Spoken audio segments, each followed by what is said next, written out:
नमस्कार प्यारे बच्चों, कैसे हो बेटा? सभी अच्छे हैं ना?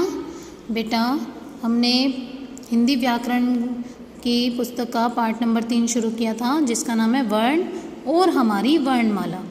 इसमें हमने अब तक पढ़ा कि वर्ण किसे कहते हैं, कि भाषा की सबसे छोटी ध्वनि जिसके टुकड़े नहीं किए जा सकते उसे वर्ण कहते हैं। और इन वर्णों को जब हम एक निश्चित क्रम में लिखते हैं तो वो क्या बन जाती है? हमारी वर्णमाला। ठीक है बेटा? तो आज हम पढ़ेंगे वर्णों के 2 प्रकार के बारे में। तो वर्ण के 2 प्रकार कौन से होते हैं? सबसे पहला स्वर और दूसरा व्यंजन। यानी जितने भी वर्ण हैं उनको 2 भागों में डिवाइड किया गया है। कौन कौन से? एक तो स्वर और दूसरा व्यंजन। तो सबसे पहले हम आज स्वर के बारे में पढ़ेंगे। ठीक है?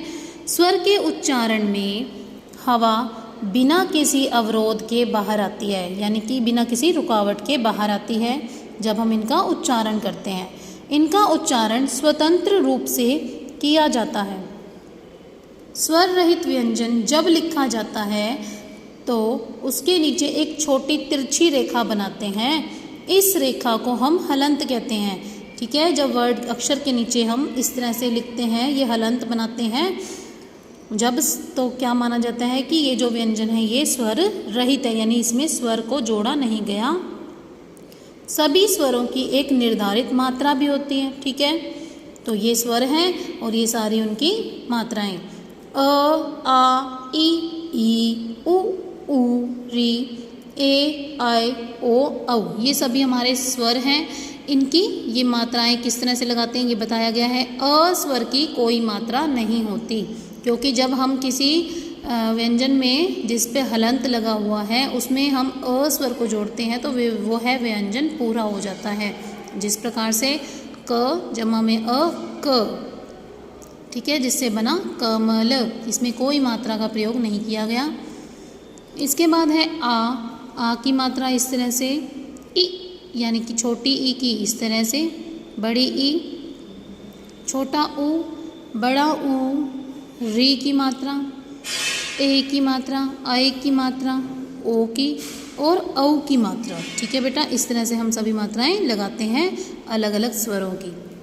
और इन्हीं से ही कुछ व्यंजन बनाए गए हैं। च जमा में आ, चा, ट जमा में ई, छोटी ई, टी, त जमा में बड़ी ई, ती, प जमा में छोटा ऊ, पू, म जमा में बड़ा ऊ, मू, व जमा में री, व्री, म जमा में ए, में, थ जमा में ऐ, थाय, घ जमा में ओ, घो, न जमा में औ, नौ। ठीक है बेटा? और इन्हीं जो व्यंजन बन गए उनसे कुछ छोटे छोटे चित्र और उदाहरण बताए गए हैं। जैसे क से कमल, चा से चार, टी से टिकट, ती से तीतर, पू से पुस्तक, मू से मूली, व्री से वृक्ष, में से मेला, थय से थैला, घो से घोड़ा और नौ से नौका। ठीक है बेटा? तो ये है कि जिन व्यंजन में हम स्वर को जोड़ करके उसकी मात्रा लगाते हैं तो किस प्रकार से शब्द बन जाते हैं। स्वर 2 प्रकार के होते हैं। कौन सा स्वर? हर्ष स्वर और दीर्घ स्वर। 2 स्वर होते हैं। हर्ष स्वर जिसको मूल स्वर भी कहा जाता है और दीर्घ स्वर जिनको संधि स्वर कहा जाता है। हर्ष स्वर किसे कहते हैं? स्वरों के बोलने में न्यूनतम यानी एक मात्रा का समय लगता है, बहुत ही थोड़ा समय लगता है, और ध्वनि के उच्चारण में हवा गले से बिना रुके सीधी निकलती है, यानी जिसमें जोर नहीं लगता, दबाव नहीं पड़ता, अटकते नहीं हैं, बिल्कुल स्पष्ट निकलती है। इसकी संख्या 4 है। कौन कौन से स्वर हैं वो? अ, ई, उ, री। ये 4 स्वर जो हैं ये हास्य स्वर कहलाते हैं, जिनको हम मूल स्वर भी कह सकते हैं।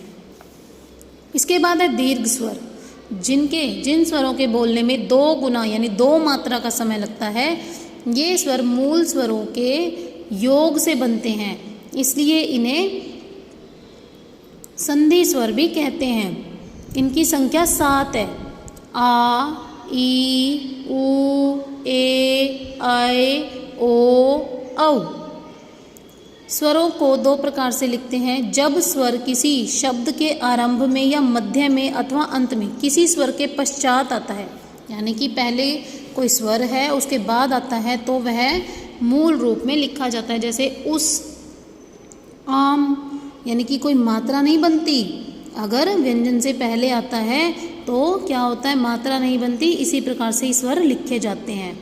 उस, आ, इस, ईद, जाओ, आइए। अब ये ओ का प्रयोग लिखा हुआ है, ई का, आ का, ऊ का।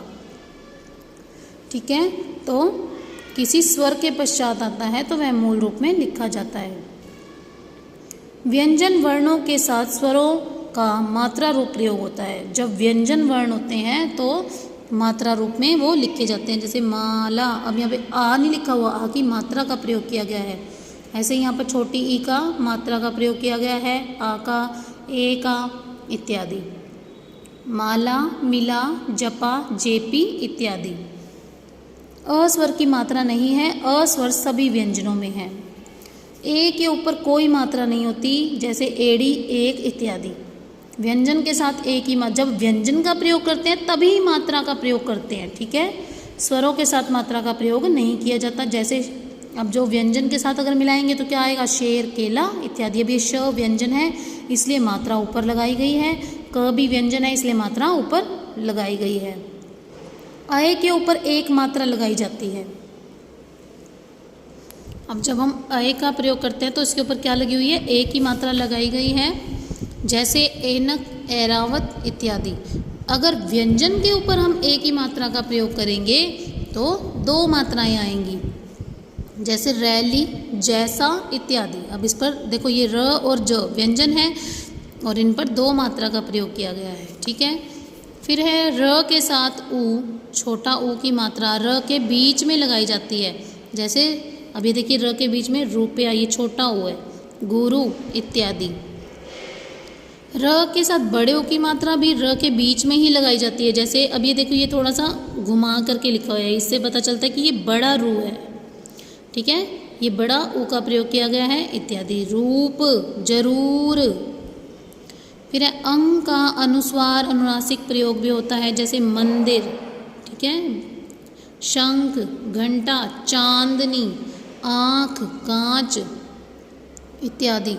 यह ध्यान देने योग्य है कि जिन स्वरों पर मात्रा होती है वहाँ पर अनुस्वार बिंदु का ही प्रयोग करते हैं। जैसे घोंसला, अब ये देखो ये स्वर है, ओ की मात्रा जो है वो स्वर है तो इसलिए यहाँ पर बिंदु का प्रयोग किया गया है। आई, ये भी स्वर है तो इसलिए यहाँ पर बिंदु का प्रयोग किया गया है, ए की मात्रा के ऊपर बिंदु का इत्यादि। विसर्ग, इसका उच्चारण ह तथा प्रयोग इस तरह से के रूप में होता है, जैसे पुनः, प्रातः, अतः, प्रायः इत्यादि। र के लेखन के अलग अलग स्वरूप हैं। अब र को विभिन्न प्रकार से मात्रा में प्रयोग किया जाता है। र का रंग, कर्म, क्रम, प्रकाश, ड्रम, राष्ट्र इत्यादि। ठीक है बेटा, तो ये सारे थे स्वर के बारे में बातें। हम दो प्रकार से स्वरों को प्रयोग करते हैं। एक तो किस प्रकार से कि अगर स्वर किसी शब्द के आरंभ में यानी शुरू में, मध्य में, अंत में किसी स्वर के पश्चात आता है, यानी कि स्वर के बाद आता है तो मात्रा नहीं लगेगी, वो स्वर ऐसे ही लिखा जाएगा अपने मूल रूप में। लेकिन अगर व्यंजन वर्णों के साथ स्वरों की मात्रा का जो है, व्यंजन वर्णों के साथ स्वरों की मात्रा का रूप प्रयोग होता है। ठीक है, जब हम व्यंजन का प्रयोग करते हैं तो उसके साथ स्वरों की मात्रा को प्रयोग में लाया जाता है। ठीक है बेटा, अब आगे व्यंजन हम कल पढ़ेंगे। ठीक है बेटा।